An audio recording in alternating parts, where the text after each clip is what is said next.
सुप्रभात बच्चों।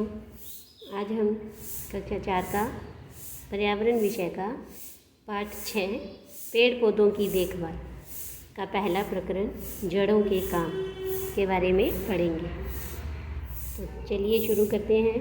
पेड़ पौधों की देखभाल कि पेड़ पौधे हमारे बहुत काम आते हैं। ये हम सभी को पता है कि पेड़ हमें ऑक्सीजन देते हैं और बदले में जो हम कार्बन डाइऑक्साइड के छोड़ते हैं वो उसे ग्रहण करते हैं। तो हमें अपने आसपास नए पेड़ पौधे लगाकर उनकी देखभाल करनी चाहिए। हम अपने आसपास तरह तरह के पेड़ पौधे देखते हैं। कुछ पेड़ पौधे अपने आप उग जाते हैं और कुछ को हम उगाते हैं। पेड़ बड़े होते हैं और पौधे छोटे होते हैं। जड़ों के काम कि पेड़ पौधों का कुछ भाग भूमि के अंदर होता है और कुछ बाहर। पेड़ पौधों के भूमि के अंदर वाले भाग को जड़ कहते हैं। जड़ें क्या काम करती हैं? ये पेड़ पौधों को भूमि पर स्थिर रखती हैं, यानी उन्हें भूमि पर ज़मीन में सीधा खड़ा रखती हैं और भूमि से जल और लवण सोखती है, जिससे पौधों को भोजन बनाने में सहायता मिलती है। अब हम देखो कि जड़ें भूमि से पानी कैसे खींचती हैं। तो एक कटोरी लीजिए, इसमें 2 चम्मच पानी डालिए। अब एक चोक को इसमें सावधानी से सीधा खड़ा करिए। थोड़ी देर तक देखते रहिए। तो आपको क्या दिखा? तो हमें ये लगेगा कि जो पानी हमने डाला था उस पानी को चोक ने सोख लिया है और चोक क्या है, गीला हो गया। तो जिस प्रकार चोक पानी को सोख रही है, कुछ इसी तरह से जड़ें भी ज़मीन से पानी और पोषक तत्व खींचती है और जिससे पौधे अपना भोजन बनाते हैं। इसके बाद देखो कि ये यहाँ 2 प्रकार के चित्र दिख रहे हैं। इसमें एक ये है खेजड़ी का पेड़ और ये है बरगद का।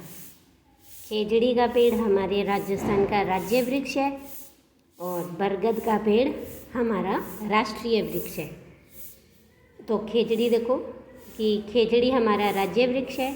इसकी जड़ें काफ़ी गहराई तक जाती हैं और ये पानी ढूंढकर सोख लेती हैं। और बरगद हमारा राष्ट्रीय वृक्ष है। बरगद के पेड़ की शाखाओं से निकली जड़ें लंबी होती होती ज़मीन तक पहुंचकर मिट्टी में चली जाती है। ये देखो, ये बरगद की पेड़ की शाखाएं और इनसे ये जड़ें निकलती है जिन जड़ों को पकड़कर बच्चे झूल रहे हैं। तो ये जड़ें इतनी लंबी हो जाती हैं कि बाद में ज़मीन तक पहुंच जाती हैं, मिट्टी के अंदर चली जाती हैं। और कुछ पौधे होते हैं रेगिस्तानी, जैसे कैक्टस, नागफनी आदि। इनकी जड़ें बारिश के थोड़े से पानी को भी पूरी तरह से सोख लेती है। तो ये देखो, ये इस तरह से होते हैं। ये रेगिस्तानी पौधे हैं। कैक्टस और ये नागफनी कांटेदार पौधे होते हैं ये, और ये बहुत कम पानी में ही चल सकते हैं। इन पौधों के लिए ज़्यादा पानी की आवश्यकता नहीं होती है। तो ये रेगिस्तानी पौधे हैं। इसके बाद देखो कि आपके आसपास कहीं घास या दूब लगी है तो उसे जड़ सहित उखाड़ने की कोशिश करो। क्या घास आसानी से निकल गई? हाँ, निकल जाती है, क्योंकि उनकी जड़ें क्या होती है, उनकी जड़ें नाजुक होती हैं, बिल्कुल पतली पतली। तो अब आप समझ गए होंगे कि जब जड़ है वो पौधे को ज़मीन से बांधे रखने में मदद करती है।